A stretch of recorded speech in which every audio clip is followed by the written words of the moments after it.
Shemai Friendly and welcome back to my channel. My name is Caitlin Anwin for anyone who's new here, and let's get back into building in Planet Zoo. And I'm continuing in the Wetlands Conservation Park again today, and we're gonna be focusing all on the guests. So guest facilities, shops, even the most forgotten thing for my zoos ever is toilets. We got some shops over on the wetland side, but I didn't actually put any toilets or anything like that on the wetland side. So I thought it was best to try and give the guests some facilities over on this side of the zoo as well. And my idea for these guest facilities was glamping pods. Because this part of the zoo and this zoo in particular has a lot of like forested areas. Thought it was also good to like kind of make like a forested glamping area, and I was already happy with like how the pond plants looked outside of the Chevalsier's horse habitat, so I just borrowed those plants and duplicated them over here. I love doing that. If I'm already happy with like rocks or foliage, things like that, I just duplicate it. It can be slightly changed and rotated for the area, like the space you have, but if you're already happy with like how plants or rocks look, why redo it every time? Saves a lot of time just duplicating groups like that. That's why I like chunking things into groups as well, so I can just pick up the group of items and pop them wherever I'd like them to be. Because I haven't actually put any toilets in this zoo yet, I wanted to start with the toilet block first. I used the rounded roof that I built for the restaurant as like a little template, but I wanted this shape to be slightly different, and I also wanted to use the 3D printed concrete. Is it concrete? The new texture. I don't know what it is. I just wanted it to all be like a conservation themed materials, so I thought that was good. But I wasn't necessarily going for like a completely round shape for the building. I just wanted it to kind of look like a glamping pod. Now just covering the gaps between the toilet block and the walls for the pod exterior walls. Yeah, there's like a gap in between. So I just duplicated the angle that I created the walls in, so I would get the exact angle for the inner flat wall then. And this pod is going to be the only one that actually has two sides to it. You can go to two different toilet blocks on the front and the back. I sort of expect the queues to be kind of long, so I wanted to give more than one option for the guests, but I'm also hoping that they'll actually come down this way because they need to go to the bathroom.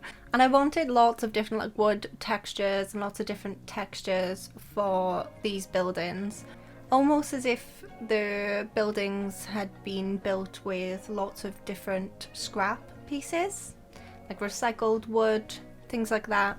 I've watched a lot of home building, house building TV shows, and I can't even remember which one it was, but I remember seeing someone go to like a scrapyard type of thing, and they found all of these wood pieces from a house that had been knocked down, and then they rebuilt their house with all of these different woods, and it can look really pretty.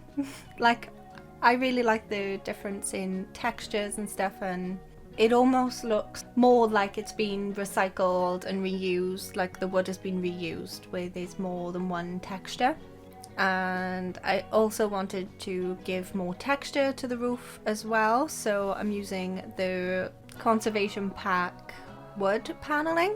And I love how customizable these are, because you can have them all the same color, or you can have every different plank of wood a different color, or even have a certain pattern with the wood paneling too. I really appreciate that type of thing. Like, that could have just been one flexi color object, but they've given us more creativity with it by allowing us to recolor more than one plank of wood, which I absolutely love. I love the customization in this game, but it can also mean that you can spend a lot of time customizing each individual little piece as you build, which can really make building time a lot longer. Like, now I've got more used to building.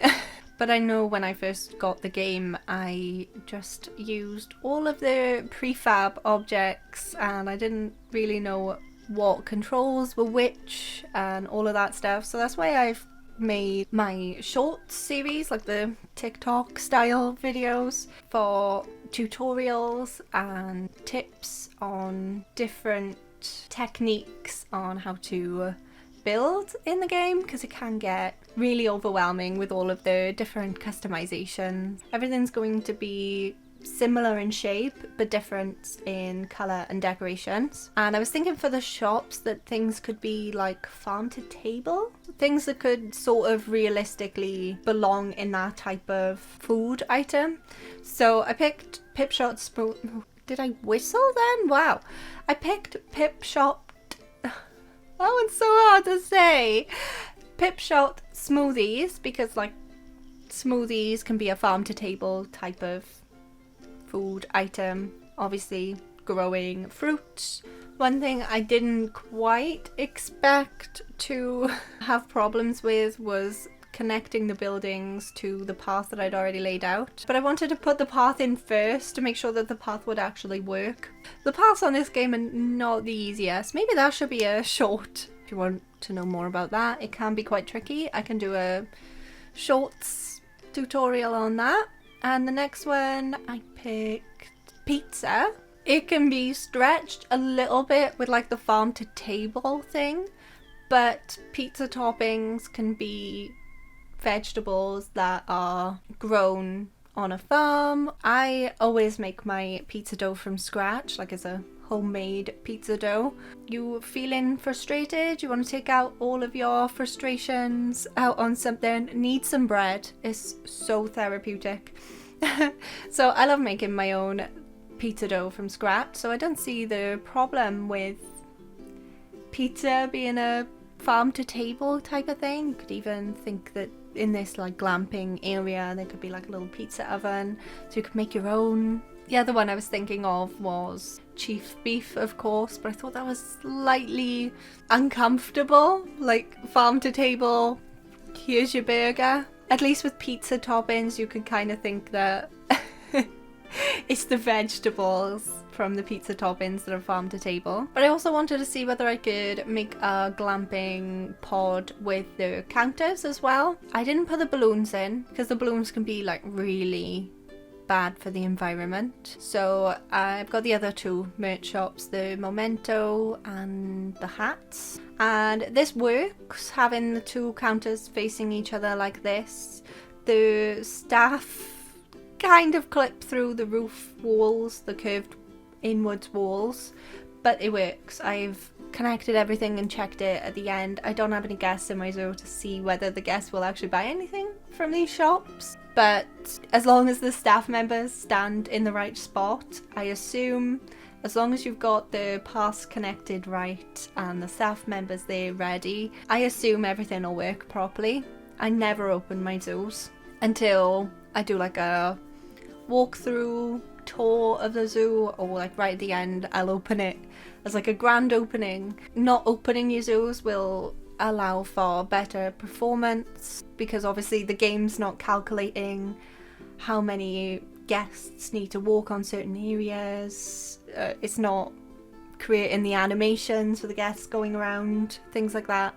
The game runs quicker, doesn't stammer as much. So I always keep my game paused and my guests out of my zoo to allow me to build more smoothly and build this many habitats in one zoo with all of these animals. So it's a lot easier for me and a lot easier on my computer because she's a couple of years old now.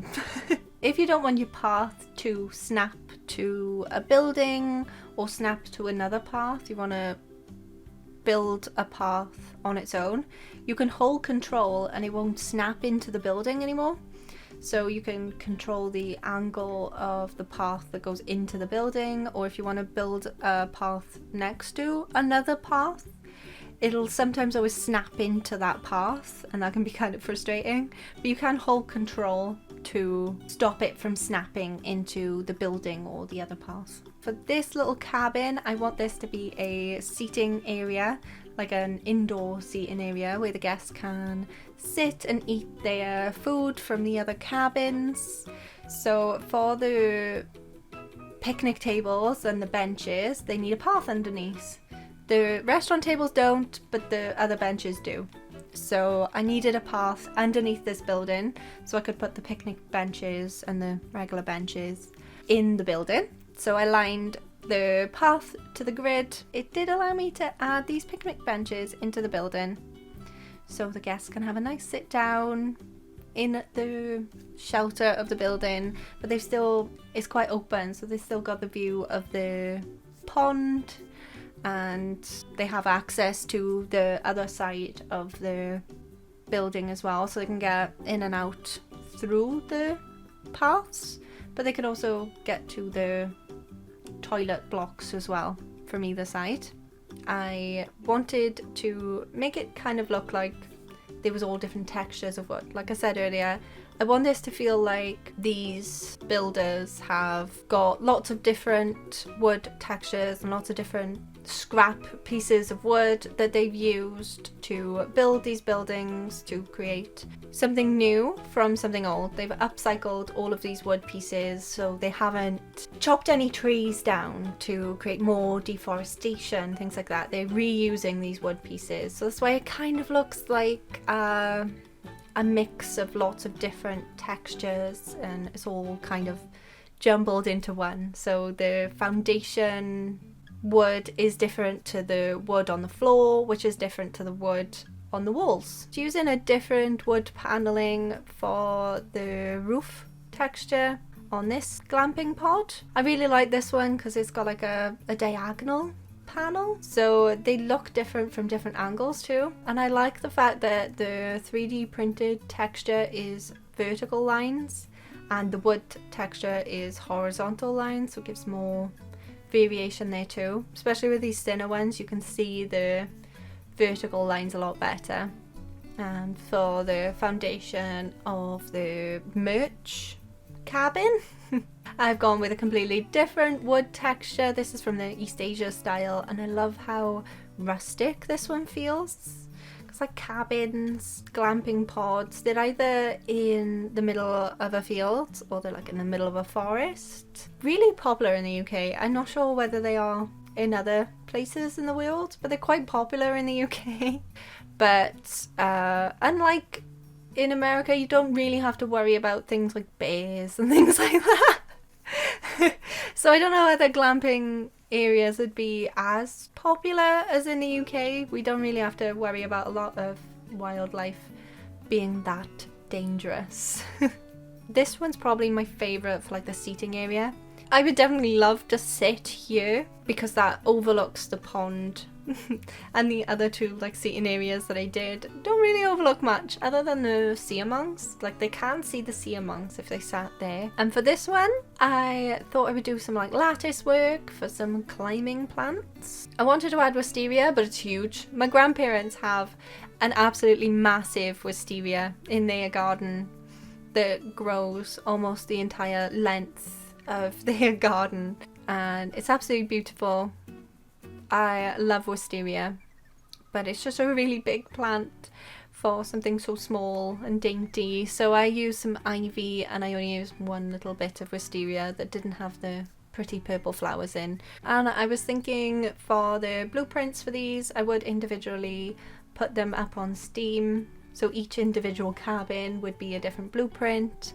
But I was thinking to get the terraforming right, to make it easier for terraforming if you wanted this glamping area exactly, I might put a null barrier around all of it and make it into a habitat, so everything would be exactly how it is in my zoo.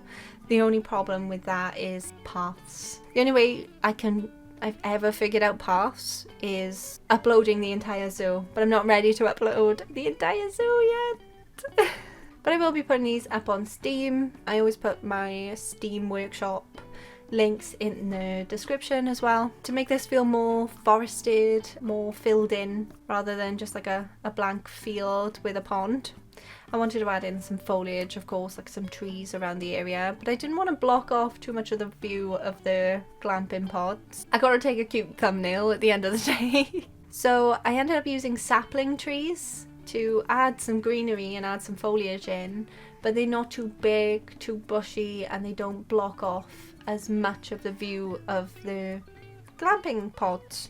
I wanted to link in more of the conservation theme, so I added in some conservation boards around the areas too. I like to tie the conservation boards in with the theme of the habitat or the part of the zoo that it's in. So for this area, I've gone with like deforestation, ecotourism, because like obviously glamping pods would encourage tourism. For the pond, I selected the amphibian crisis because obviously like ponds, frogs, toads, things like that. I thought that would connect nicely in with the theme of this area and add some extra atmosphere as well.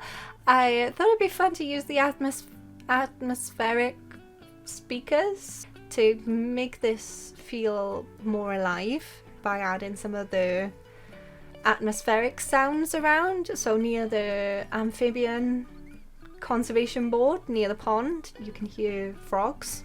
And near the tree, I added some bird sounds, like there was a bird in the tree.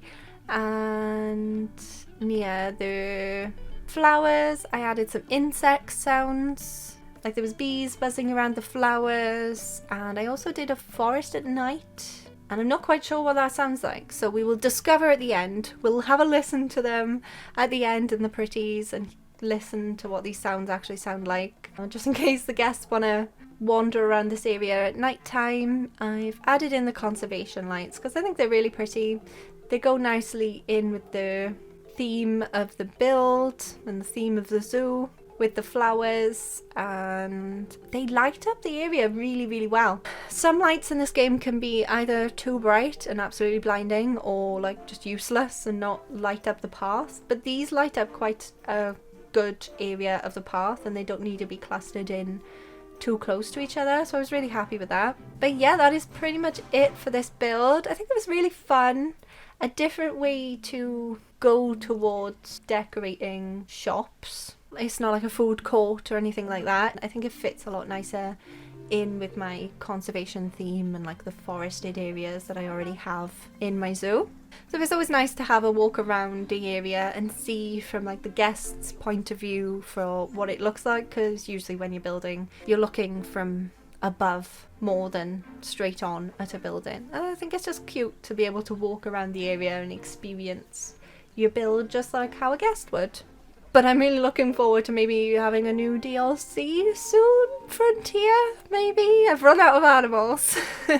Haven't quite run out of ideas yet, which is a shock, but run out of animals. Would like a new DLC soon, please. I know you're not watching, but you never know. If you enjoyed the video, smash that like button, and if you haven't already and you would like to, it would mean a lot to me if you could subscribe. And hit the bell to be notified whenever I upload a new video. I upload speed builds on Wednesdays and shorts tutorials on Saturdays. Thank you so much for watching. I hope you have a wonderful day and I will see you next time. Goodbye!